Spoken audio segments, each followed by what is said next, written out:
Atenção, está no ar a Rádio Libertadora. Atenção, está no ar a Rádio Libertadora. De qualquer parte do Brasil, para os patriotas de toda parte. Rádio clandestina da Revolução. O dever de todo revolucionário é fazer a revolução. Abaixa a ditadura militar.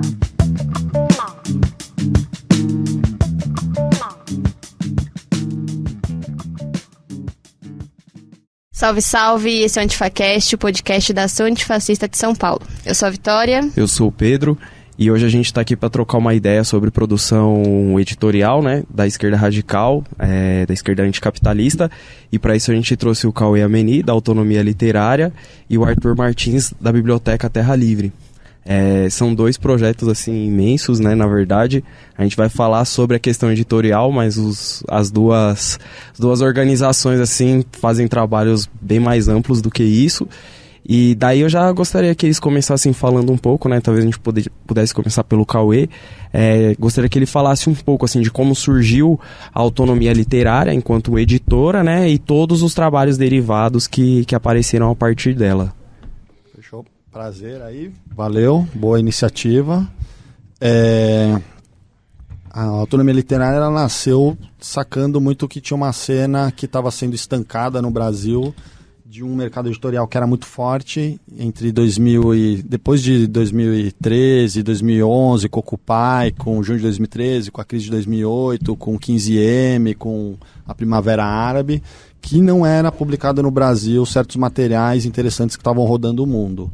Então a gente percebeu que tinha um controle meio que ideológico no mercado editorial, porque esses livros não estavam chegando aqui, ou certas editoras compravam direitos autorais e não publicavam, deixavam vencer os 7 anos de contrato e pagavam a multa, ou editoras que publicavam questões de política contemporânea estavam falindo e virando selos de uma editora Record, que estava sendo conduzida por editores tipo o Andreasa, que estavam numa linha editorial olavista.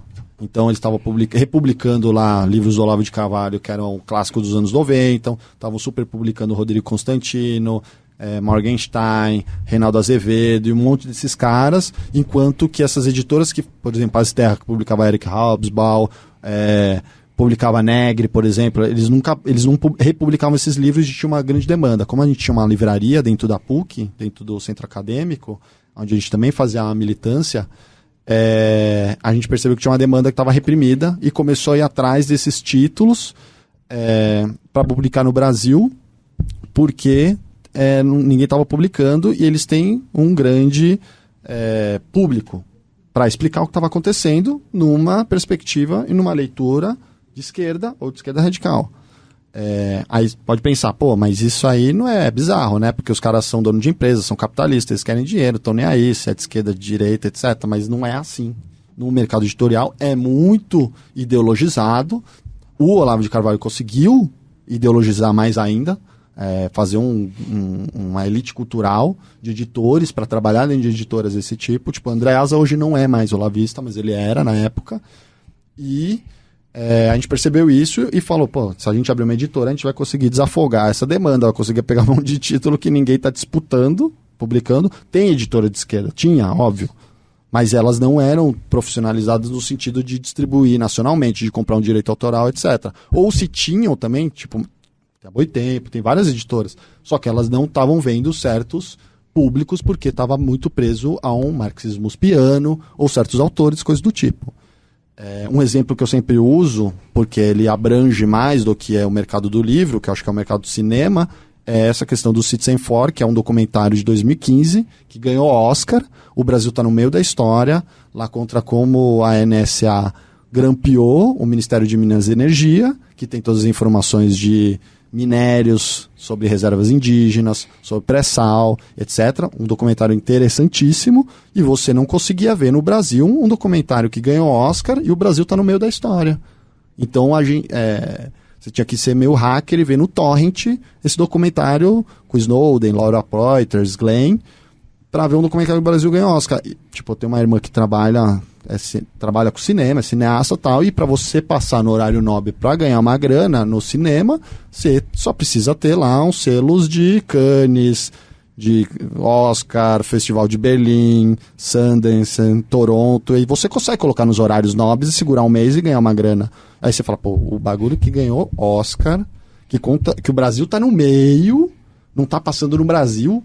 Então, tipo, a distribuição cultural, a distribuição do debate intelectual tá ideologizada. O capitalista no Brasil, ele já tem o poder político, ele já tem a grana, ele quer continuar disputando o poder político para manter ele. Então a gente percebeu essa cena, pegamos alguns títulos lá fora, tipo esse A Origem do Estado Islâmico, contava como Estados Unidos, Israel e Arábia Saudita tinham municiado os Estados Islâmicos para implodir lá uma relação das fronteiras da Rússia, que é o principal inimigo, com a Síria, etc. E tinham financiado os caras para tomar uma revolta, controlar ela, armada de uma forma fundamentalista, etc., e controlar o país e destruir aliados do seu principal adversário. O cara não é nem um super esquerdista militante, ele é um cara meio republicano, o pai dele cobriu a Guerra Civil Espanhola, e esse primeiro livro que a gente publicou, por exemplo, a gente vendeu 6.000 cópias. Isso é muito no mercado editorial de uma editora independente, tá ligado? É muito. Não, pode crer, eu lembro que na época fez um barulho, assim, eu lembro do lançamento desse livro, assim, eu via, todo lugar que eu via, tipo, ou tinha propaganda ou tinha gente recomendando, assim, falando, não, esse livro aqui é muito bom. Era um negócio, assim, que saiu, tipo, na 4 rodas. Pode Estadão. Hélio Gaspari me ligou. Aí você fala, cara, que loucura, mas qual que foi o feito? Qual que é a virtude? Apenas pegamos um livro bom, que seria equivalente a um filme que ganhou Oscar e Cannes. A gente só fez isso. Pode crer. Tá? Vários livros é isso também. A gente só pega lá um livro que é muito bom, só que ninguém vai distribuir no Brasil. Então a gente entra nisso. Claro que ao mesmo tempo a gente começou a publicar autores nacionais também, tipo o Boulos. Eu já tinha percebido que o Boulos, desde 2013, tinha uma série de movimentos, MPL, MTST, etc, etc. Tem alguns movimentos que implodiram por causa das questões internas ou se tornaram irrelevantes, tem outros que se tornaram os maiores movimentos urbanos hoje. MTST é um deles. Então, foi o Boulos. Ele tinha um livro, estava esgotado, foi lá, ressuscitei. Aí o negócio do Bem Viver, por exemplo, que é outro que também bombou muito na época. Todos os movimentos indígenas ou anticoloniais, etc., falavam de bem viver, mas não tinha o livro do bem viver. Esse conceito vem do rolê da Bolívia e do Equador. Pode crer. Aí a gente falou, cara, todo mundo tá falando de bem viver, mas tem um livro de bem viver? Vamos atrás desse livro de bem viver. Então tinha um mercado que tava com vácuo total, porque as pessoas que publicavam ficavam velhinhas ou faliram na crise que teve na Livraria Cultura e na Saraiva e paravam de publicar porque viravam um selo de grandes editoras que estavam sendo conduzidas por olavistas. Então a gente falou, cara, vamos fazer um anti-olavismo cultural dentro do mercado editorial. Então vamos atrás de alguns títulos, montar um catálogo e vamos começar a publicar. Só que isso deu muito certo, porque tinha essa demanda reprimida, entendeu? Então foi mais ou menos aí, nesse contexto, que a Autonomia Literária nasceu. Então é eu, mais 2 sócios, Manuelo, Hugo, que são militantes da PUC, que a gente fazia lá a ocupação. E também nesse cenário de livraria que a gente entendeu essa cena, porque a galera perguntou, eu quero um livro tal para entender Júlio de 2013, estou fazendo uma tese, sei lá o quê. Beleza. Mas não tem um livro, cara. Pararam de publicar. Você vai ter que ler inglês, vai ter que ler um Xerox, não existe mais esse livro. Sabe? Uma pessoa que dava, acho que uma categoria boa para o que estava rolando na época, era o livro do Negri, tinha vários livros. Mas você não conseguia mais no mercado. Então você vê uma demanda de gente querendo um certo conteúdo para entender o que está acontecendo. Pode e crer. Você não tinha material. Aí você vai numa livrocultura, só rolê de direita. Aí você vê, agora quebrou todos os paradigmas, porque agora também a livrocultura quebrou, tem várias livrarias de bairro, surgiu várias editoras independentes nos últimos anos, mas não era assim em 2015, 14, 16. Era uma outra cena, era dominado por esses caras o debate. Nesses lugares, embora eles falassem que a gente dominasse num gramscianismo. Não, pode crer. E você acha que teve um movimento... Até fugindo um pouquinho aqui, só porque apareceu essa dúvida. Você acha que teve uma pressão, assim, de vocês, da Autonomia, de todo mundo que faz esse trabalho, tipo, dessas editoras independentes, de forçar a publicação desses livros? Porque nos últimos anos a gente tá vendo uma leva aí de relançamento, tipo, sei lá, Franz Fanon, tá ligado? Condenados da Terra tava esgotado desde sempre, assim, ó. E, inclusive, eu até ficava garimpando, procurando, e quando eu achei, os caras relançaram a edição nova, assim. Sei lá, Lélia Gonzalez, sabe? Tipo, aí, como você enxerga, assim... houve uma espécie de mudança na correlação de forças, assim, vocês conseguiram pressionar esse represamento que estava tendo desses títulos mais polêmicos, da esquerda mais radical, assim? A Leila Gonzalez, aliás, faz aniversário hoje. Pode crer, sim, aniversário. Eu acho que a gente desmatou, cara. Tipo, virou mato, a gente desmatou de novo, aí abriu um caminho assim, não só a gente, claro, tem editora Elefante, aí começou a surgir várias editoras juntos com a gente, e é tudo camarada. A gente não vê essas editoras como concorrentes, tanto que a gente tem coedições com todas elas, a gente faz vários eventos juntos, porque é aquilo, a gente só consegue ganhar porque a gente consegue formar maiorias. Pode certo? crer. A gente não tem arma, a gente não tem grana, que é o que o Maquiavel diz que a gente precisa para conquistar e manter o poder. A gente tem maiorias. Então a gente tem que fazer o rolê na diversidade. Então a nossa linha editorial sempre foi uma coisa meio frente ampla. A gente vai da social-democracia, pública anarquista, pública marxista e todas as suas variantes internas, do anarquismo também, e vamos tentar construir maiorias para ganhar o debate. Pode crer. Então a gente desbravou um pouco isso. E depois veio um monte de gente junto. Muita gente, hoje publicar Franz Fanon e vários clássicos, veio depois que estava desbravado e veio com a cara de editora independente, embora já tivesse um negócio por trás aí. Porque várias editoras quebraram. Aí um monte de editor grande lá dentro abriu sua própria editora e começou a focar num nicho, não de publicar tudo. Vou publicar certo conteúdo, certa coleção, que eu sei que funciona. Certo? Então o Bu sai um pouco da Cossack Naif, Todavia sai da Companhia das Letras.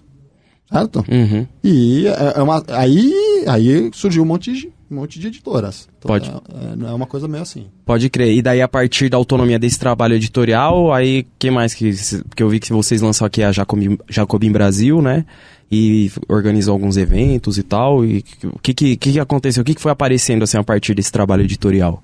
A gente foi percebendo que tinha muito evento que bombava muito. Então era isso. Tipo, a livraria tava vazia.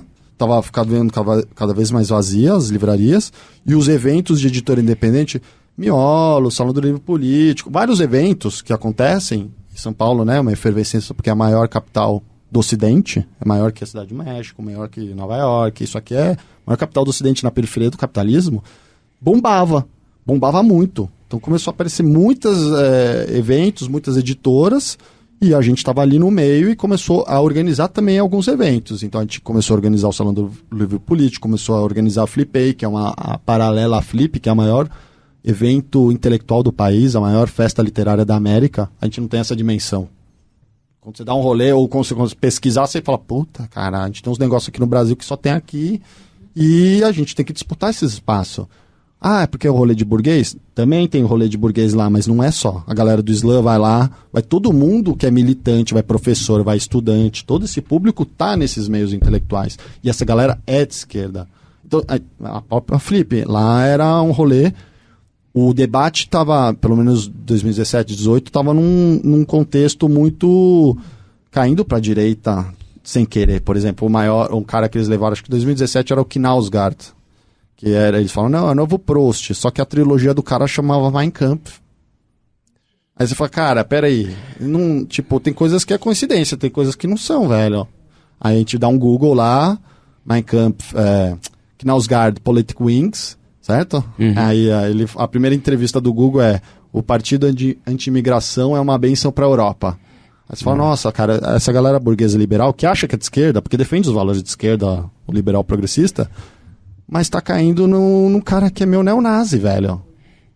Porque é aquilo que tem hoje de livro, tá ligado? Pode crer. Sacou? Uhum. Então a gente começou a sacar toda essa cena e começou também a fazer evento, começou a sacar também que as livrarias quebraram, então a gente precisa ter uma livraria nômade, então a gente fez um busão, livraria junto com a N-1, junto com o Elefante, vamos colocar a livraria onde está o público. Então a gente começou a abrir uma série de iniciativas. A revista é outro projeto que é de propaganda política, e uma coisa a mais para fazer um debate mais quente na internet. Então a gente foi, na verdade, foi fazendo o que não existia no Brasil. Tá ligado? Crer. Não foi nem inventando nada, é só tipo, tem essa demanda e não tem essa oferta, cara. Tipo, ocupar espaços, assim, né? É tipo, até no episódio que a gente fez com o Alessandro Bus, assim, a gente achou muito interessante. Teve uma hora que a gente perguntou que ele já fez vários trampos, assim, a gente perguntou, né? Como que você desenrolou, né? O cara começou escrevendo, aí virou diretor, aí repórter e tal. Aí ele falou, eu só ia nos lugares, tá ligado? Muito simples, assim, né? Tipo, e ele, tipo, ele amplificou, assim, né, a obra dele, tipo, a figura dele, né? E eu acho que falta um pouco isso pra esquerda, assim, ocupar espaço sem constrangimento, né? Tipo, é ir lá mesmo e trocar ideia e tal, porque a direita não tem esse constrangimento, né? O cara não tem o constrangimento de colocar a porcaria do nome de Mein Kampf no livro, tá ligado? E vim, tipo, na América Latina apresentar a parada, assim, no evento literário, né? E quando o cara perguntou, que tava entrevistando, ele falou... Aí o cara uma hora perguntou isso. Mas, cara, Mein Kampf e tal... Aí o cara falou, porra, cara, o editor me falou, mas foi uma coincidência. Aí nessa hora que eu falei, cara, vamos dar um Google nessa porra, porque não é possível que é coincidência. Mein Kampf, velho, na Europa, e o cara coloca esse nome. E aí você vê... Tipo, é pra gerar uma polêmica. Aí você vê a entrevista, não tem polêmica nenhuma, cara. Ele não é um nazista mesmo, anti-imigração naquela época, 2017, que tava aquele boom de imigração da Líbia e da Síria por causa das guerras pra Europa. Sim. Entendeu? Aí você fala, cara, tem um rolê de extrema-direita controlando o debate intelectual e ninguém tá entendendo direito. Pode crer. Sacou? Entendi. E aí a gente passa pro Arthur aí falar um pouco da Terra Livre, né? É até um projeto interessante que retoma também uma fala que a gente teve no último episódio lá com o Juliano, que era um dos organizadores da mostra de filme punk anarquista em São Paulo, e a gente falou um pouco sobre esse legado do anarquismo no Brasil e especificamente em São Paulo, né? E quão importante é manter esse legado e continuar a luta, né? Tipo, não só manter o legado, tipo, uma perspectiva, sei lá, de passado, né? Mas, tipo, de presente, assim, de mostrar que tem um histórico de luta também na cidade.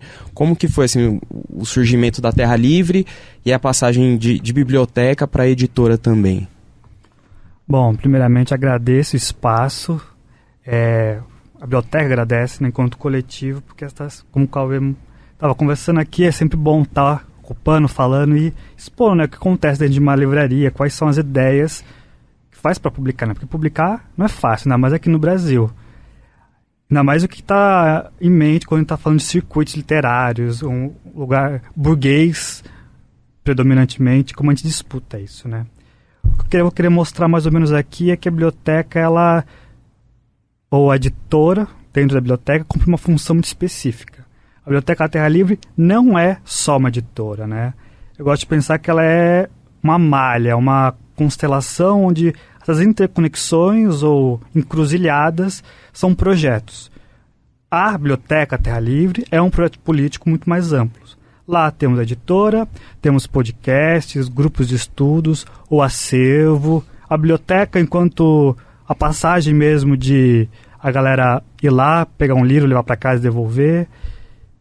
Temos cineclube, como você falou do Juliano, a gente faz legendas de filme que vem dos gringos, a gente pega, produz, no nosso canal do YouTube tem um catálogo desses filmes anarquistas antigos, falando sobre a Guerra Espanhola, sobre o funeral do Durruti, tá lá.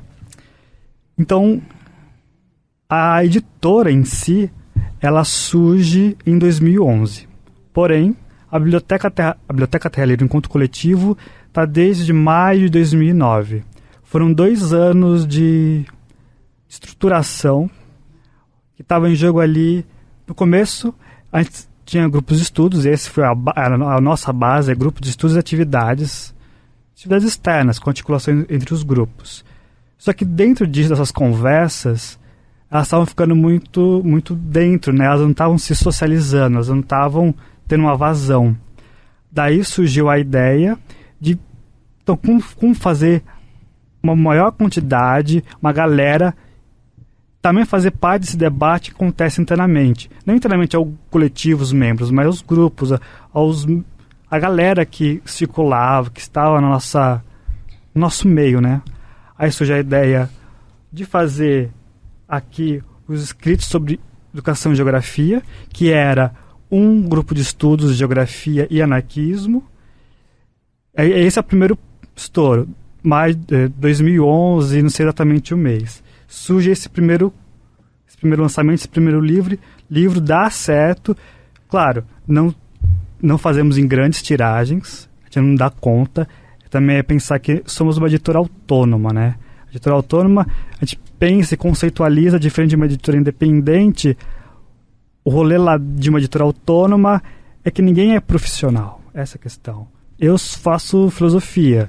Claro, eu já trabalho com a palavra, com tradução, mas não é uma parada profissionalizada. Então, a gente pensa, então como organiza esse rolê, né? Já que ninguém aqui é autônomo. Aí surge uma editora autônoma, porque tem 2 princípios. A autogestão, então não tem uma hierarquia, não tem um chefe editor que vai lá controlar, que fala que você pode ou não pode publicar. E também a autoformação. Porque quando foi fundada dentro do coletivo essa editora, já tinha membros que tinham uma certa noção de como fazer jornais, folhetos. Antes dos livros, a gente publicava zines, né? Que foi um projeto, acho que Política Além do Voto, que rolou ali também no 2010, 2011, nesse comecinho. Que era muito mais fácil distribuído, muito mais barato. Pode crer. E etc, né? Então você tem uma absorção maior. Acho que depois a conversa também falar sobre isso, como um livro pode ser ameaçador ou não, dependendo do espaço. Mas aí foi isso. Surgiu de uma necessidade urgente de fazer aquelas ideias circularem no nosso meio. Aí pensando nisso, também vem de grupo de estudos, essas produções editoriais, e vem também de interesses pessoais. A galera que cola com a gente, ou os próprios membros, fala, pô, tô lendo tal coisa. Pô, e esse texto não tá em português. Aí vai atrás, analisa, vê como que tá a condição, e lembrar, a gente tem um acervo também, né? A gente tem já uma quantidade de livros, 3 a 4 mil, a gente trabalha em cima desse acervo. Uma quantidade, sério, livro pra caramba. Vocês têm um espaço físico, assim, Sim. tudo certinho e tal. A biblioteca disponibiliza esses 3 mil livros lá?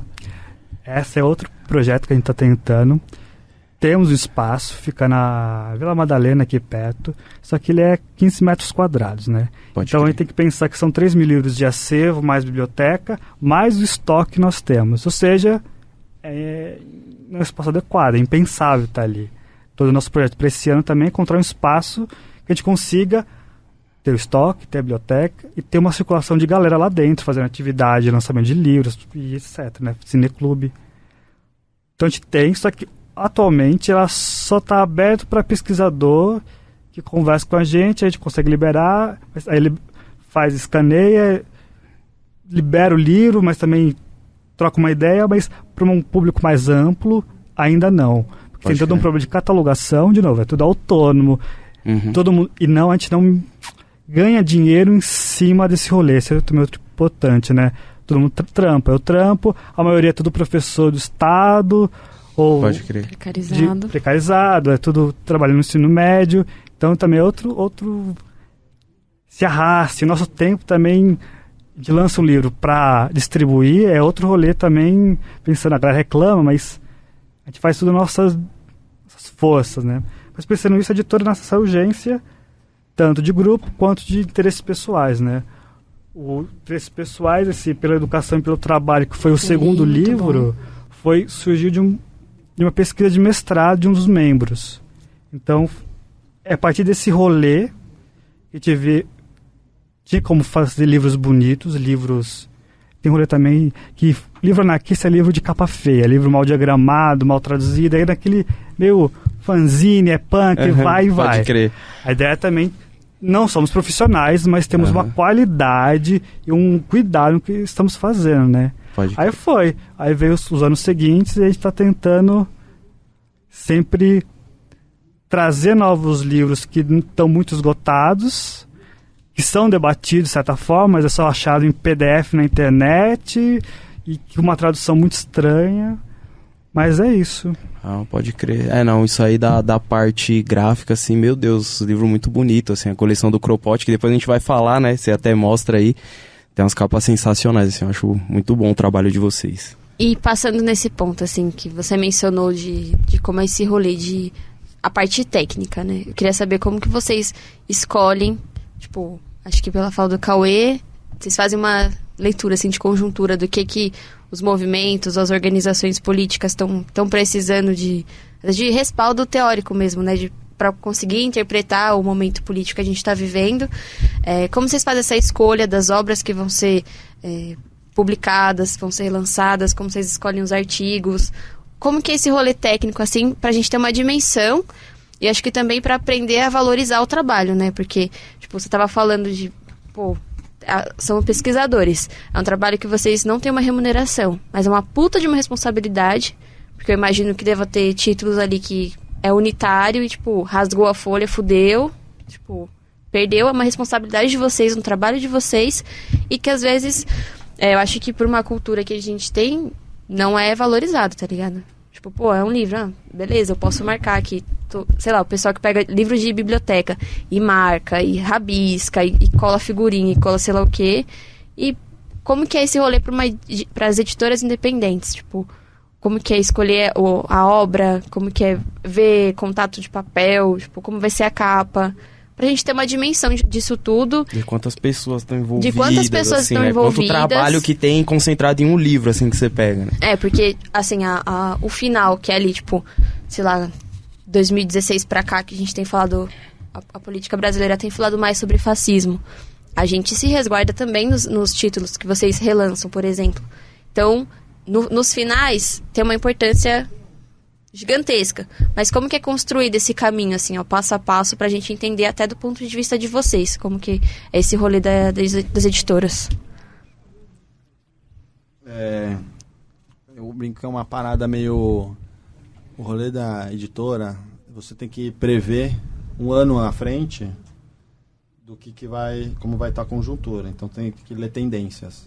Uhum. Aí eu brinco que é parecido com o mercado futuro. Tipo, lá que rola que o pessoal compra a um preço e vende a outro. Sim. Certo? Porque o trabalho para fazer um livro demora mais ou menos um ano. Você vai ter que envolver umas 7, 8, 5 pessoas altamente qualificadas para fazer a tradução, para fazer a revisão, para fazer a diagramação, para fazer a capa, para fazer outra revisão, para editar. Então você começa a envolver crânios da sociedade para fazer o livro. E você tem que prever o que vai acontecer.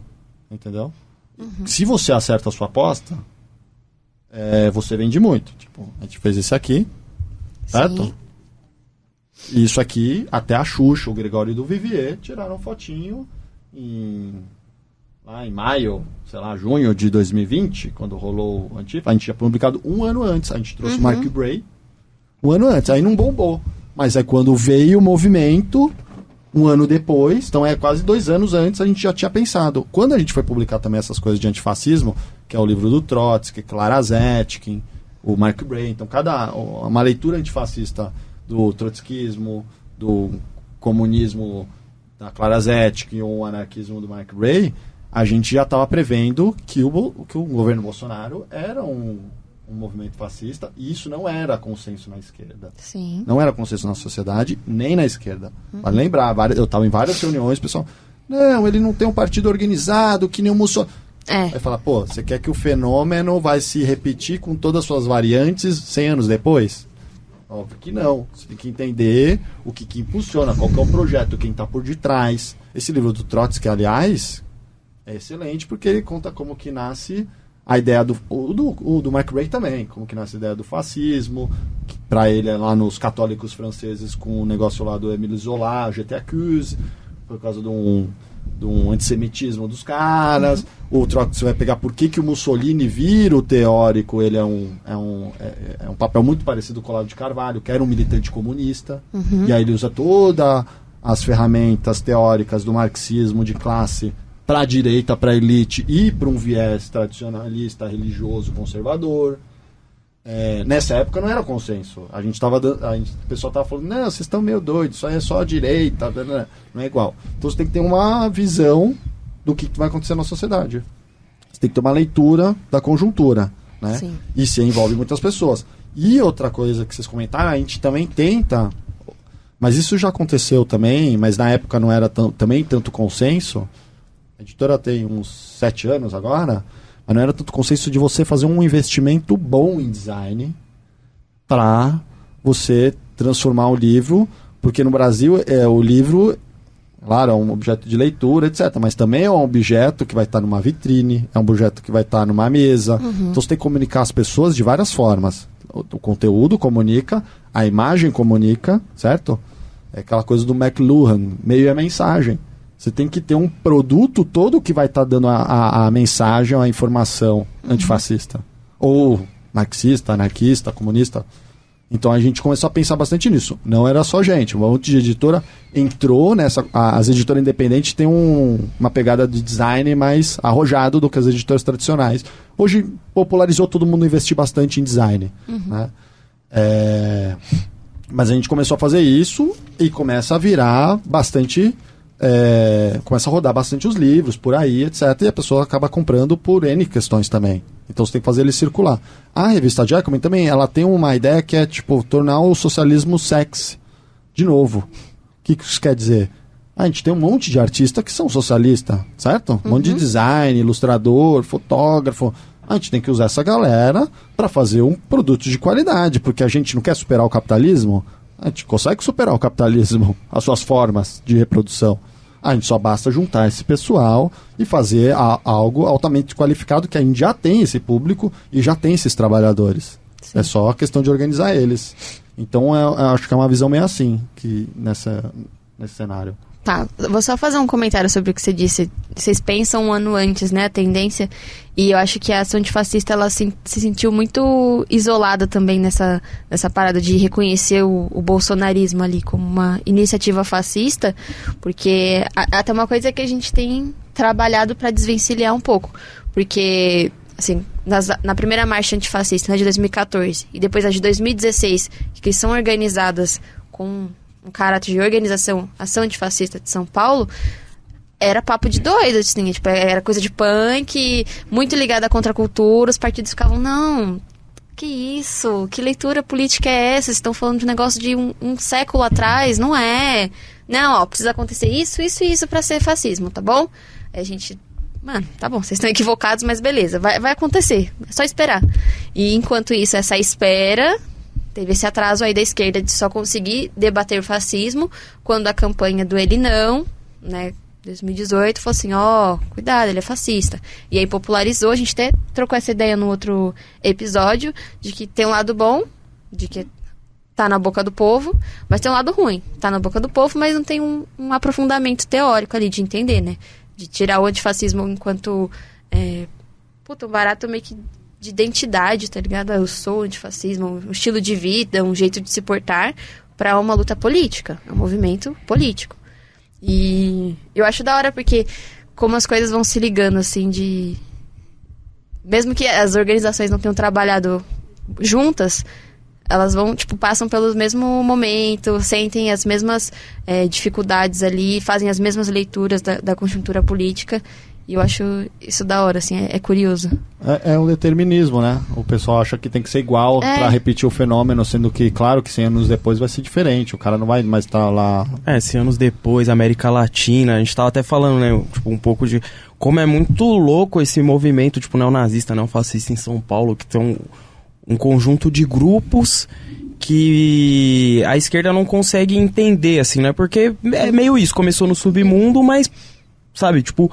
Passou, a gente teve a primeira manifestação a favor do Bolsonaro lá em 2011, tinha lá a galera careca do Brasil, galera, tipo, com tatuagem 88, SS, assim, sabe, tipo, e daí o pessoal meio que não entendeu, não levou a sério, esse é o termo, eu acho, não levou a sério, que achou que era coisa de rua, mas é isso, a vida, a política acontece na rua, o que começa ali na rua pode ser pequeno, principalmente o fascismo tem essa característica, né, começa pequeno, uma coisa banal, e no final é o estrago. Né? Sim. A base sente antes que as lideranças, né? Total, é isso. É o problema de ser vanguarda. Parece que você tá viajando, aí chega. Você é maluco, né? Mas só 2 pontos, assim, que acrescentar a fala do camarada Arthur. Acho que, assim, o livro tem um lance que a gente subestima um pouco, que ele é, tipo, além de ser um produto nobre, etc., ele é, tipo, uma arma muito perigosa, política muito forte na sociedade. Não à toa a direita, o Olavo, ele foca muito nisso, mas se você for pegar, várias mudanças de paradigmas na sociedade surgem de livros. Seja o Platão, seja Aristóteles, seja a enciclopédia, seja o Marx, Bakunin, Rousseau. Ele sempre... O livro, ele é uma munição muito forte para algum tipo de movimento ou... algum acontecimento social, político radicalizado. Ele está sempre embasado em alguma literatura. Então o livro tem essa questão muito forte e a gente às vezes subestima isso. Sim. Mesmo na época digital a gente acha, não, o livro... Mas você vê que todo mundo vai apostar, todo mundo que vai fazer uma luta política séria vai estar no livro também. Além das outros meios de comunicação. Mas o livro vai estar com aquela carga estratégica ali. Sim. Né? E aí só outro ponto que ele falou da editora independente... Aí eu acho que é legal demarcar que a editora independente eu sempre classifiquei de uma forma que ela é sempre está no vermelho. Horas nas contas, sempre na ideologia. Essa que é a parada da editora independente. Pode crer. Isso que você falou, eu acho muito louco de ter os livros paradigmáticos, né? Não é à toa que a gente vê o mercado, o mundo empresarial, né? Retomou Maquiavel, retomou Sun Tzu, a arte da guerra, assim. E isso não é por acaso, né? É muito tipo do período, do estágio do capitalismo que a gente tá, assim. Essa coisa neoliberal, né? Essa voracidade e tal, do indivíduo. Isso realmente é muito louco, assim, esse poder que o livro tem. Até essa necessidade de embasar o lado deles, que é Sim. errado, individualista, competitivo. Então, tipo, quer ver que a gente não tá falando abobrinha? Olha esse autor aqui, ó, que falou isso lá atrásão. Você fica, não, ele não falou nesse contexto, que isso? Sim. E pra você, Arthur, como é que pra Terra Livre, assim, como é que rola esse processo mais técnico, né? Tipo, como que vocês escolhem as obras, fazem a tradução, a escolha da gramatura do papel? Bom, concordo, também a biblioteca concorda.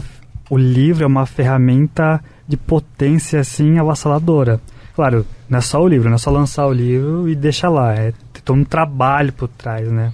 Então, para nós, o livro é uma ferramenta de propaganda, entre outras coisas, mas aí, enquanto uma editora autônoma, nós tentamos subverter a lógica do consumo cultural do livro e jogar para galera também produzir o livro, né? Você sai da posição passiva, no sentido, o livro, você na produção gráfica, editorial de um livro, para você conseguir produzir. Por isso que também esse rolê das oficinas no interior do coletivo e as oficinas que a gente faz para a galera de fora, seja para outros coletivos, seja para a galera que nunca mexeu com livro, que quer entender como é, pensando também, de novo, não é fazer qualquer livro, né? Fazer um livro de autoajuda. Pensa sempre um livro que tem uma importância política, importância social. Aí respondendo a sua pergunta, como funciona, ou surge as ideias, o conhecimento surge por um grupo de estudos ou pelos nossos interesses pessoais. Nos últimos anos, desde 2018, 2019, é tudo o nosso interesse. Uma galera que cola com a gente e fala, pô, vocês podiam produzir tal livro. A gente vai lá, corre atrás e tenta fazer funcionar. Outro ponto também, essa distinção de editora independente com autônoma. Nós não trabalhamos com direitos autorais. Primeiro porque a gente trabalha com gente morta, que fica muito mais fácil, né? E quando fala gente morta é quando acaba aquele domínio privado, já está em domínio público, né? Então, Kropotkin, Emagold, Bakunin, até mesmo os anarquistas brasileiros é muito mais fácil, mas já morreu, às vezes faz 70 anos, etc., mas é muito mais fácil trabalhar. Quando surge o caso do autor estar vivo, a gente está pensando em traduzir um ensaio, a gente tinha uma revista antigamente, ensaio, um artigo, a gente mete as caras, manda e-mail, se é do Brasil, a gente vai atrás, explica o projeto da Biblioteca Terra Livre, explica que a gente não ganha dinheiro com isso, é tudo voltado para o coletivo. E de vez em quando dá certo, a pessoa aceita e libera os direitos autorais, não vai cobrar nada. Aí todo pensando não só um negócio capitalista, mercadológico no sentido puro, né? Sempre chama ele para fazer parte do projeto, tá entendendo o que está acontecendo ali, depois do pós, quando o livro é publicado, ele tá tendo esse diálogo, né? Então esse primeiro momento, a gente vê um texto que a gente tá muito afinzão, não tem português, ou tem português, como era no caso do Kropotkin, de alguns livros do Kropotkin, só que estava muitos, mais 50, 70 anos esgotados. Aí a gente foi atrás de entender, primeiro, se precisava de uma nova tradução, ir atrás dos originais, ou também eu acho que uma coisa muito foda da Biblioteca Terra Livre é que a gente produzir livros entre os anarquistas comunistas não é uma coisa de hoje, desde o século XIX. É uma herança, a gente tem um legado. É uma tradição, assim. É uma tradição no sentido bom. Uhum. Aí a gente pega esses livros já que estão em português, seja português do Brasil, português de Portugal, a gente olha e vai trabalhando em cima deles, fazendo um cotejamento. Pode pensar, mas mais fácil, já está traduzido. Mas não é assim necessariamente. Como é outro tempo, uma outra linguagem. E naquela época, pensando no começo do século XX, anos 10, 20, 30, existia um jeito específico de você traduzir esses livros. Era um método meio pedagógico, esses tradutores eram normalmente anônimos, de falar mais, tentar explicar o que o autor estava dizendo. Aí é mó trampo você... Aí pegar linha por linha, você vai lá cotejando, ver o que o cara falou, tentar tirar. Aí o que você faz com esse a mais? Que tem sua importância histórica, política, porque ele sabia que aquela explicação servia para alguma coisa, não era à toa. Aí ou a gente transforma em nota, ou manda para apresentação, fazendo um resumo do debate da época, ou dependendo a gente descarta. Mas ele descartar que sempre está guardado para o futuro, uma segunda, terceira edição. Feito esse trabalho cansativo, que normalmente é feito na comissão da editora da biblioteca, tem, contando comigo, capa, revisão, tradução, cotejamento, uns 4, 5. De novo, é diferente de uma editora independente, é outro rolê. De novo, aquele é mais demorado, um tempo... É por isso que a gente não pensa nessa certa urgência de pensar 1, 2 anos à frente, porque esses livros já são importantes, são clássicos, aí tem até um tempo dilatado, que a gente vai... Porque eu tenho um processo de formação, a gente vai estudando, a gente vai fazendo um grupo de estudos internos, e dialogando com isso, né? Então essa é aquela pira.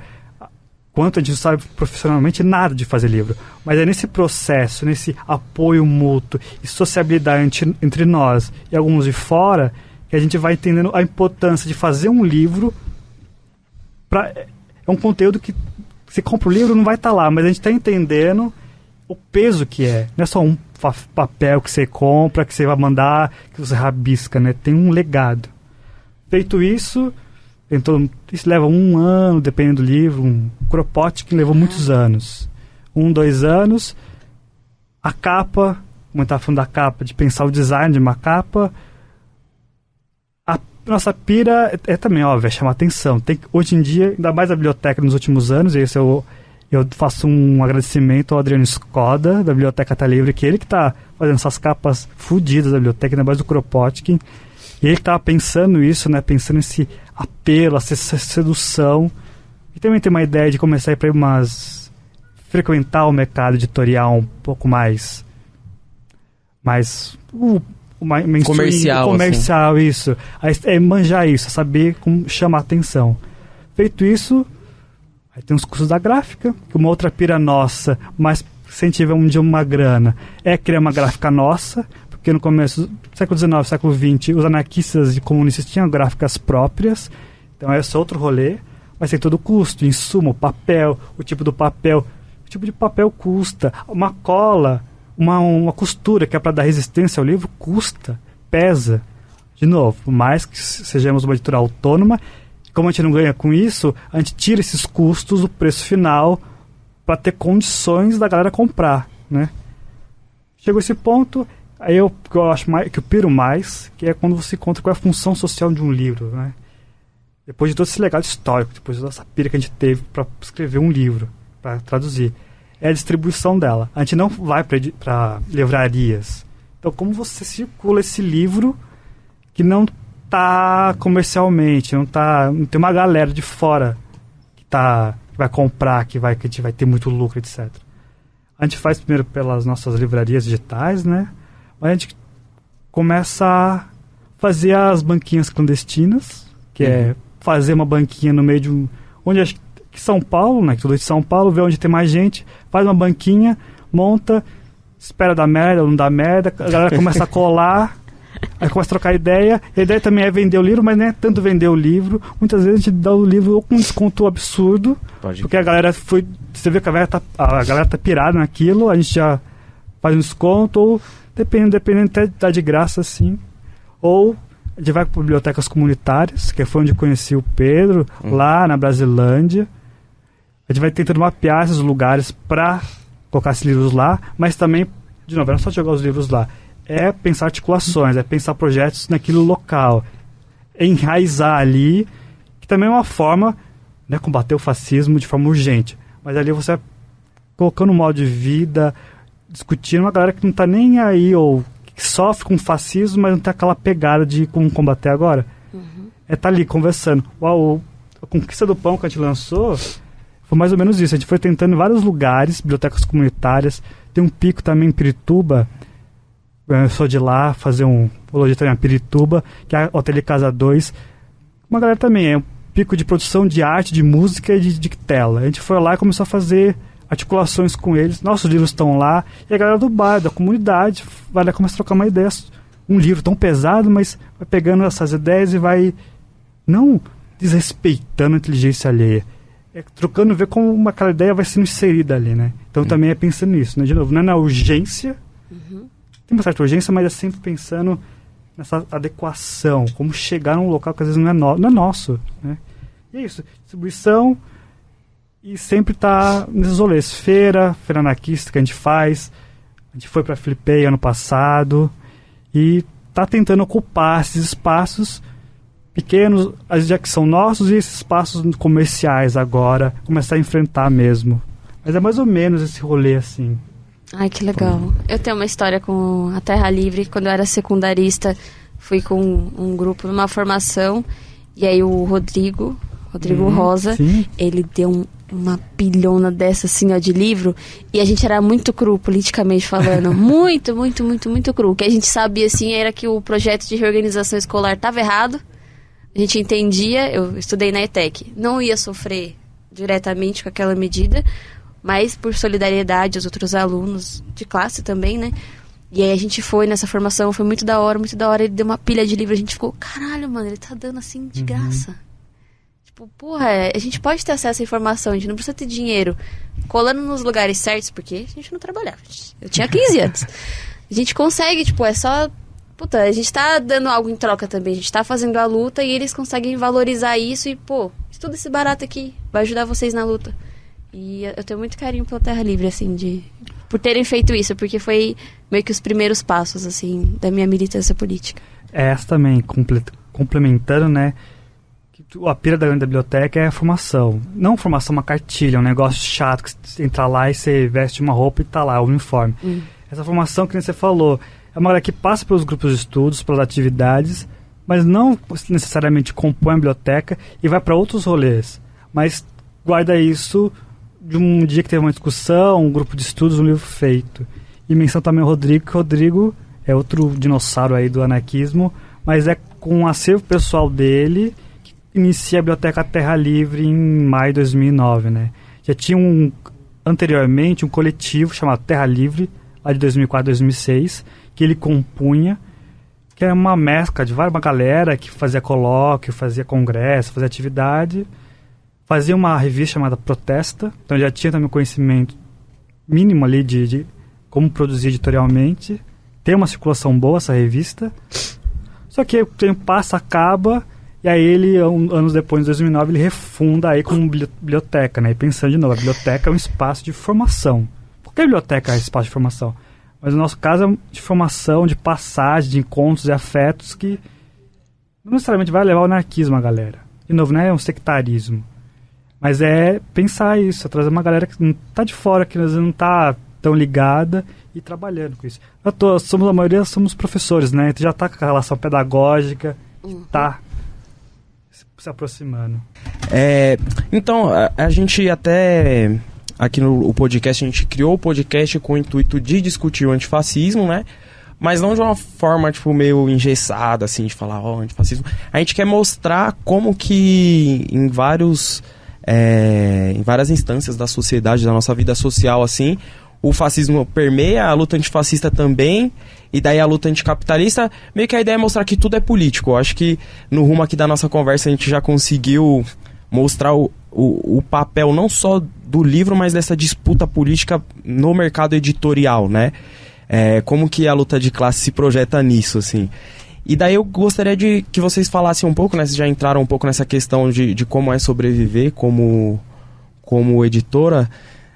Daí talvez vocês pudessem aprofundar um pouco mais nas dificuldades que vocês têm para manter esse trabalho, tanto na perspectiva de custo mesmo, assim, né, tipo, meio operacional, e também na questão política, né, porque a gente vê que historicamente o fascismo, ele ataca, né, os livros, ataca autores, ataca editoras.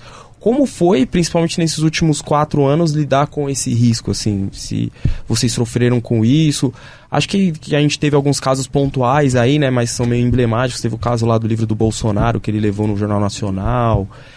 Direto tem um ou outro aí surtando, falando que estão colocando livro de ideologia de gênero na escola. Acho que teve recentemente também o caso da Veneta, né, que uma transportadora se recusou a levar livros deles lá, falaram que era contra a moral, os bons costumes. Como que foi para vocês, como que é o trabalho da editora a partir desse risco político no cenário que a gente vive? Acho que tem um lance que a galera vai entender, que é tipo assim, o mercado... eu pensei isso agora. O mercado editorial é tipo o Twitter, tá ligado? Da rede social. Porque ele municia as outras redes. Tá ligado? É mais fácil um tweet virar um bagulho lá, um meme no Instagram, do que um Instagram virar um negócio no Twitter, tá? Então, o mercado editorial também municia a sociedade nas suas outras instâncias, num debate intelectual, numa narrativa, etc. Vai falar, tava no livro tal, então essa é a verdade. Tá ligado?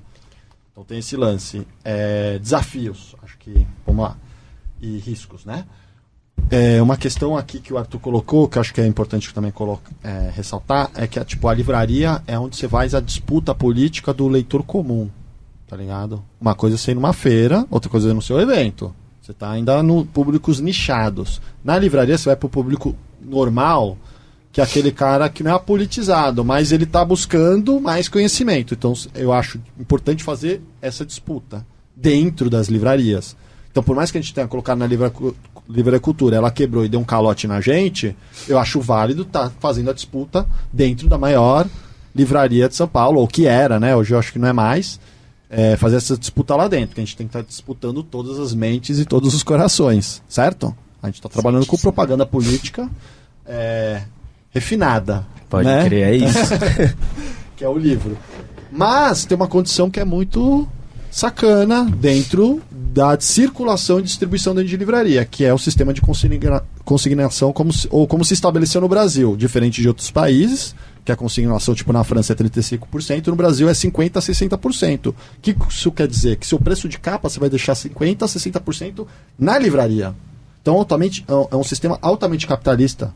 O que isso quer dizer? Quem tem a propriedade fica com mais parte do valor do produto do que os produtores, do que o autor, que fica com 10%. A editora fica, normalmente fica com menos de 10% também, porque ela tem que pagar um monte de gente ali no meio, imposto e sei lá o que, a distribuição, nananã. Então ela fica com uma parcela muito pequena. Quem fica com mais é quem tem a propriedade, que é a livraria.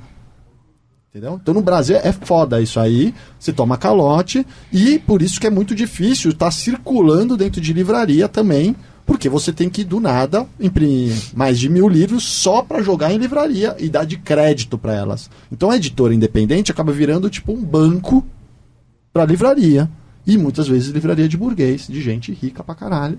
Só que ela não precisa comprar o produto diferente de um mercado ou de um outro atacado ou varejo. Ela coloca lá, se vendeu, ela paga. Se não vendeu, ela devolve. Tá ligado? Então tem esse cenário. Então essa é uma dificuldade. É foda. No Brasil, a gente acabou de passar pela maior crise do mercado editorial nos últimos anos. Essa que é a realidade. A Livraria Cultura e a Saraiva quebraram, pediram recuperação judicial e deram um calote gigante. Tipo, pra gente que é minúscula é 70 mil. Pra Boitempo, que é maior, tem 25 anos de estrada, foi 1 milhão. Pra Companhia das Letras é 7 milhões. No mercado geral é 450 milhões. No mercado que fatura 6 bi. Então imagina que 10% que tá naquele mercado sumiu. Todo mundo foi pro saco, tá ligado? Então a gente tá numa cena recuperando ainda, etc. Mas a gente tá numa cena pós-apocalipse no mercado editorial. Por isso que muitas editoras morreram e outras surgiram, certo? Então é nos escombros que isso aconteceu. Agora, risco. Risco, assim, pra gente, pelo menos, chegou um dado momento que a gente pensou, temos que fazer todo um sistema de segurança real oficial, porque a gente está num contexto que a gente chegou a fazer uma luta de frente com a atual conjuntura antifascista, antibolsonarista, que chegou num nível que a gente foi fazer um debate, por exemplo, na Flipei 2019, os caras vieram e soltaram rojão na nossa cara. É claro que era 18, 15, 20 veinho lá, meio coronel da reserva, sei lá o que, bombeiro. E a gente tava com um público gigante, que tava o Glenn, antes dele... Enfim. Antes dele ficar tweetando, e ele ganhou o Pulitzer por uma reportagem, não pelas opiniões no Twitter. Certo? Sabrina Fernandes, Gregório do Vivier, Sérgio Amadeu, seu caso, tava um esquadrão lá, a gente tava fazendo debate e os caras vieram e começaram a mandar rojão na gente. E eles não queriam deixar também que o Glenn entrasse porque ele tava naquela época da Vaza Jato. Então a gente fez todo um sistema de segurança pra blindar o cara, etc.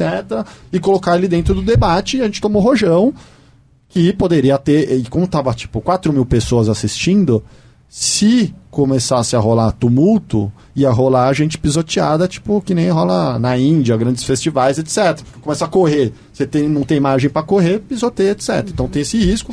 E a gente, de vez, chamar uma galera para ir para outro lado do rio lá e quebrar o pau com os caras, que é óbvio que a gente ia destruir esses caras, porque a gente tinha muita gente ali disposta a fazer isso, a gente preferiu também sair na mídia como uma vítima daquela ataque gratuito no meio do debate, etc, etc. Então teve esse ataque. Um ano depois, em 2020, teve o lance dos antifascistas tirando os bolsonaristas da Paulista. Eles usaram muito como referência o livro do Mark Bray, certo? Aí todo mundo postou na internet, vendeu pra caramba, muito bom, tal. Mas teve, meses depois, revelou que tinha um dossiê anti-antifascista dentro do Ministério da Justiça, conduzido pelo GSI, do Heleno, que é o general mais nazi que tem ali no rolê bolsonarista, e tava o livro com o PDF aberto dentro. O governo hackeou a gente pra piratear pra jogar dentro do dossiê, cara. Só que zero problema também em piratear a gente, PDF, zero. Mesmo que seja comercial, tem contrato, etc. Porque isso só difunde mais, tá ótimo. Só que tem o nosso endereço. 3 dias depois, veio uns caras na nossa editora, de madrugada, e fizeram uma rap e levaram todos os nossos computadores. Aí a gente ficou indo, é um ataque político, é um roubo normal, porque era no meio da pandemia, começo da pandemia, 2020, certo? E a gente tinha feito um lockdown no nosso QG, no Bexiga, que é uma casa com vários escritórios. Não, ninguém fica aqui e tal, lockdown, todo mundo em casa. Só que vieram os caras, fizeram uma operação altamente profissional, 20 minutos, os caras foram, subiram, pegaram até o servidor da câmera, estouraram, e assim, era uns caras bombadinho, cabelo rapado, todo mundo branco, sabe, radinho, foi pras esquinas, chegou com o carro morrendo, porque a nossa segurança, o que era? A pizzaria da frente ficava aberta até 4 da manhã, e a gente conhece o cara, tá suave, foda-se. Depois dessa aí, a gente falou, cara, a gente tá lidando com uma galera muito prof no negócio. E foi lá dar uma zoada na gente. Porque se fosse pra grana, ia levar projetor, ia levar máquina de café, ia levar vários itens que custam grana que você consegue revender. Sacou? Aí depois disso a gente falou, cara, vamos levar um negócio a sério de segurança, vamos meter alarme, vamos fazer um sistema sério de segurança, todo mundo vai fazer treinamento.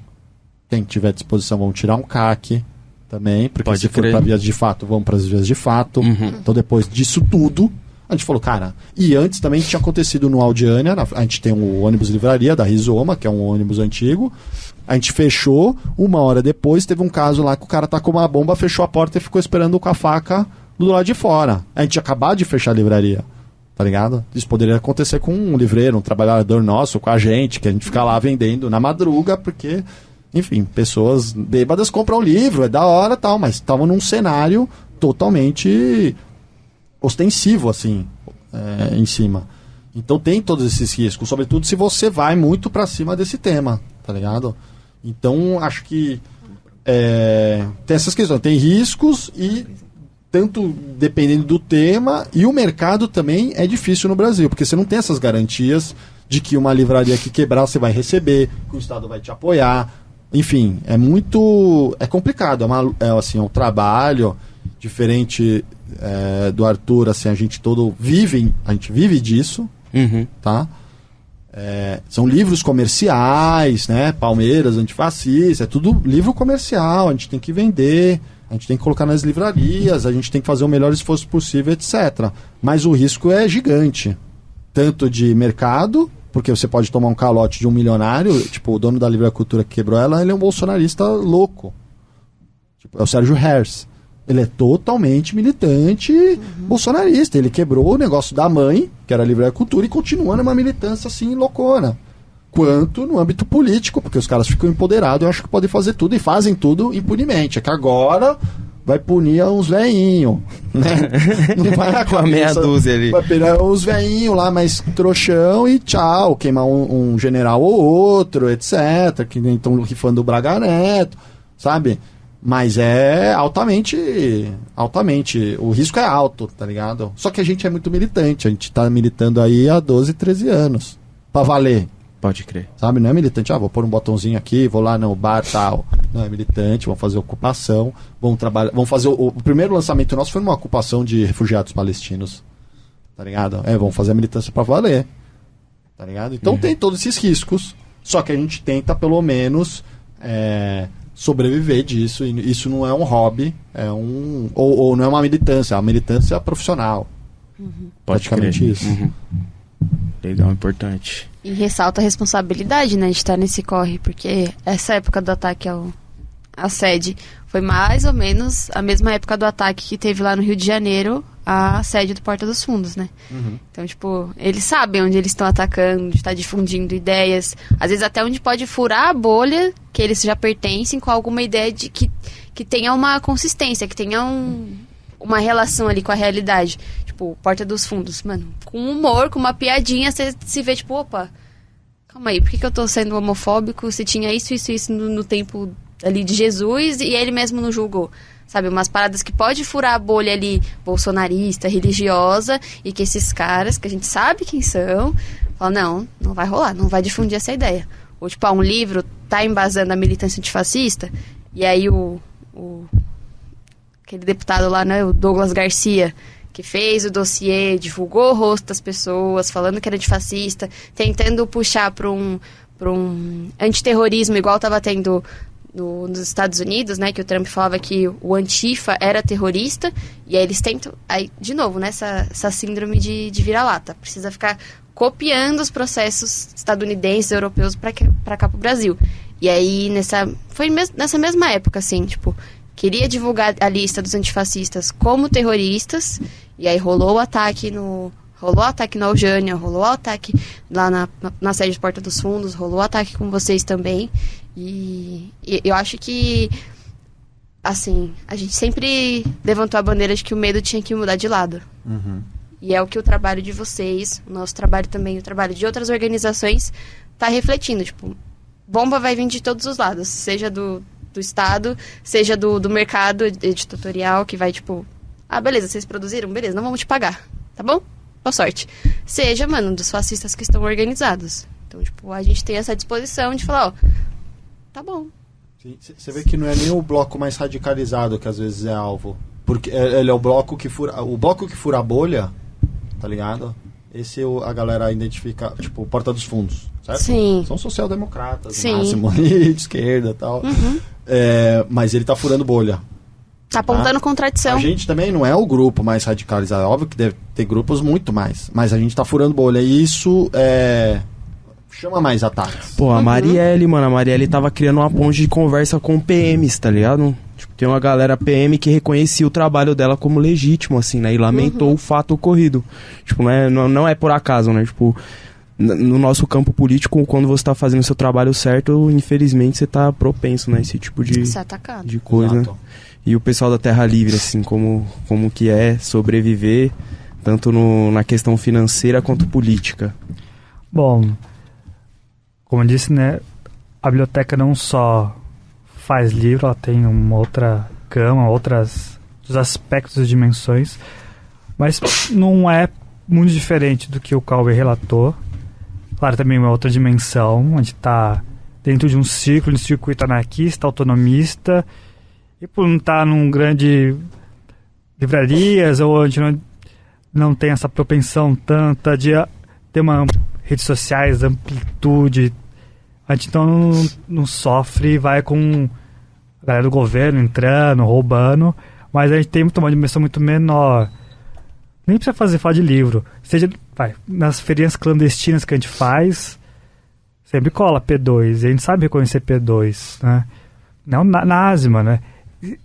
A gente nunca sofreu ataque direto, porque a gente tem uma rede de proteção, a gente, quando está fazendo o seu rolê, a gente nunca faz sozinho, também a gente não é ignorante, sempre chama mais gente para colar juntos para ter essa rede, Mas pensando, a gente faz a Feira Anarquista já há uns 10 anos. A Feira Anarquista tem a sua... Ela absorve muito da militância anarquista autonomista, até um rolê comunista aqui de São Paulo. E há uns anos atrás, colou uns nazis meio porra louca, cheio de anarquista punk. Anarcopunk foi lá tentar... O que foi tentar fazer, né? Tentar tomar um pau. Foi tentar tomar um pau, queria apanhar. Também outro rolê. A polícia, quando a gente fazia a Feira Anarquista, hoje é na Mori Lima, lá no Butantã, mas a gente fazia no Tendal da Lapa.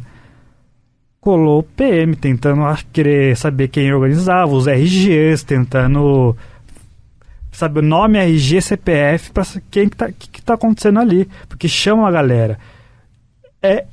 A circulação é mais ou menos assim... muito por baixo, umas 2-3 mil pessoas para mais no dia inteiro, no domingo inteiro que rola. Então, como eu mesmo disse, a gente fazendo esse rolê já há um bom tempo, é mais nichado, é mais focado, é uns nazis que estão aqui em São Paulo, que já conhecem uns grupos e vai querer fazer rolê, PM, a gente estava fazendo esses dias o lançamento do livro que ele lançou agora sobre o anarquismo do Nicolas Walter. Tinha um P2 no rolê, claramente P2, cara, tudo meio assim, desconexo do rolê. E a gente começou já a tentar trocar um olhar, ideia, pra começar já a pensar o que esse cara tá fazendo aqui, ver onde ele vai. É foda, a gente sempre vai estar fazendo livro, fazendo atividade comunista, anarquista, fazendo filme. A gente vai estar exposto a isso, não tem muito o que fazer. A nossa função também é essa, né? A gente pode se esconder, ficar em um lugar fazendo livrinho, escondido. Eles falando, fazer livro não é só fazer livro, não é só estar lá, escrevendo, traduzindo, e é isso. A gente tá colocando nas suas caras. É perigoso? É hostil? A gente corre risco de vida, como o Cauê relatou, a Flipei, entrando dentro da editora. Tá sentindo, circulando, a gente pode... Tem um cagaço. Pô, fazer... Mesmo que você não seja da militância... esteja no coletivo, vai numa ocupação de aldeia indígena que está ocupando terra. Mano, aqui em São Paulo mesmo, tem uns casos, umas histórias. De novo, a nossa militância não se reduz só ao livro, então tem outras dimensões. São professores, são mais maduros, estão no outro rolê. As histórias que vêm e reflete quando a gente está fazendo livro, quando a gente vai fazer expor, fazer atividade. É foda, às vezes cansa, mas ao mesmo tempo... É esse medo, essa apreensão que fala, cara, não pode ser assim, não pode... Não é eles que tem que estar... Não é a gente que tá com medo deles, é eles que tá com medo da gente, né? Então é isso. Mas aí pensando mais, resumindo, dificuldade também, tirando esse rolê todo, mercado e as ameaças, é também como uma editora autônoma, mas questão de logística, é mesmo a distribuição. A gente tá ali no fogo e no ano de estar ali todo dia com o estresse, as depressões e todo o ambiente nacional e hostil, tá fazendo livro, né? Tá aquele ânimo. A sua militância é outra, a gente não ganha dinheiro com isso, é encontrar um sentimento, um afeto que dê sentido de estar fazendo de novo, mais um dia, pegar mais um texto. Às vezes é um trabalho solitário também, né? Tá lá batendo, aí depois que é um trabalho de socialização, de conversar sobre aquilo, mas cansa, né? Depois de um tempo. Sim, sim. Então essa é a dificuldade, né? Estar animado, tá com tesão de fazer um negócio, né? Pode crer, da hora. A gente está encaminhando para o final, então eu queria que vocês trouxessem aí os parceiros, os projetos futuros de vocês, como é que tá a agenda aqui agora para 2023, ressaltando, né, a responsabilidade que tem nesse trabalho e a importância também, porque se a gente sofre todos esses riscos, também tem a parte positiva, que é de poder contribuir com a formação de várias militantes das organizações políticas, e acho que verdadeiramente dá esse respaldo teórico que a gente precisa para poder compreender o que está rolando e como que a gente vai atuar frente a esses ataques, né? Do neoliberalismo, do capitalismo, agora desse inimigo não tão novo, que é o bolsonarismo e o fascismo. Então, fiquem à vontade aí para divulgar o trabalho de vocês, as parcerias. Pode escrever, né? O Bolsonaro foi, mas o bolsonarismo ficou. Até a gente terminar isso aí, vai demorar no mínimo 10 anos. Opa, né? Deixar eles menos apoderados e tal. Acho que assim, o que vale é que a gente está fazendo agora, a gente está fazendo, está até atrasado aí, mas está indo para gráfica, quadrinho antifascista, então para conversar com outro tipo de público sobre essa questão, tá ligado? É importante. Mas uma parada que a gente tem feito e que tem tido um excelente resultado, e eu acho assim uma coisa muito massa, porque no Brasil, de novo, não tem. Não é uma questão, ninguém aqui é gêniozinho, especial, nada disso. No Brasil não tem. Jogo de tabuleiro politizado, tá ligado? Sim. E isso é massa pra caralho. Você pega uma molecada de 10 anos, 15 anos, e a galera pós-pandemia quer fazer o rolê presencial, coletivo, tá ligado? O capitalismo não quer que a gente faça rolê coletivo, o neoliberalismo, pelo menos, quer que cada um fique lá bitoladão no seu celular, tomando umas propagandas, sei lá o que, gastando ali, tipo, num cassininho. O rolê do Game Board, que é o jogo de tabuleiro, tem forte nos Estados Unidos, tem forte no Canadá, tem forte na França, tem forte só que não tem no Brasil. Tem o War, tem essas coisas assim, só que eles não estão politizados. Tem o Catan, tá super pop isso aí. Só que no Brasil não tem a cena do politizado. Então a gente trouxe, faz 2 anos a gente trouxe o Capital, ano passado a gente soltou mais um, Polarizando, e esse ano a gente vai soltar os Jogos Zapatistas. E os royalties vão diretos para Chiapas. E também vamos fazer um outro do Kremlin, que é tipo a disputa do partido bolchevique após a morte do Lenin, que é um bagulho feito pelo partido anarquista holandês nos anos 80. O cenário... Tem um jogo antifascista na França que a gente também está indo atrás. Então tem toda uma cena de jogo de tabuleiro antifascista ou de esquerda que não existe no Brasil.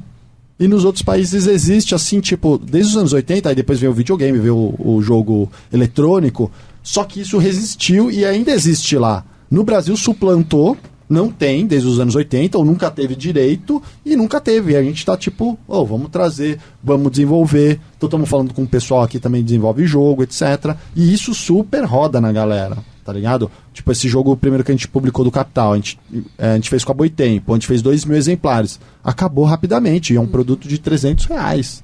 E é tipo 13 mil likes orgânicos no Instagram da galera curtindo. É claro que é um preço mais caro que um livro, mas são 4 pessoas que jogam. É um negócio que você fica reutilizando várias vezes a vida toda. O preço de mercado é esse, também porque a gente faz aqui, a gente não faz...